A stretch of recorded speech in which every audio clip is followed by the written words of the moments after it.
You already know how to identify support and resistance zones. But do you know why they flip? Today, we're looking past the candles and into the market's memory to understand the law of role reversal. This isn't just a technical glitch, it's a fundamental shift in trader psychology. Role reversal happens because of three emotions: regret, pain, and relief. When a zone breaks, the sellers who were right are suddenly in pain, and the buyers who missed the move are in regret. When price eventually returns to that zone, these two groups collide.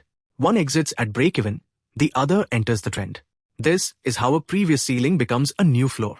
Now let's mark the resistance zone formed during previous day move. Let's look at the evidence on the 20th March Nifty chart. To trade a role reversal like a pro, you need to see three things. The decisive break. Notice the morning candles closing strongly above our 23,250 level. The low volume retest. As Nifty dips back in the afternoon, the selling pressure slows down. The rejection wick. See these long lower wicks? That is the visual proof of buyers defending the zone. The old resistance has officially reversed its role into new support. But remember, technical analysis doesn't happen in a vacuum. Watch what happens here as the Indian rupee hits a record low of 93.81. This macro shock was too much for the buyers. Notice this 5-minute candle closing below our zone. The floor has broken and again support converted to resistance. Now, look at the final hour.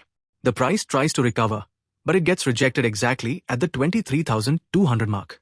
Since the role has reversed again from support back to resistance, the price rejected and inched lower. This double flip is your signal that the bears are back in control. To master price action, stop looking for indicators and start reading the psychology of the zone. Master the role reversal, and you'll stop getting caught in the traps. Watch part 1 to see the foundation of this setup, and I'll see you in the next lesson.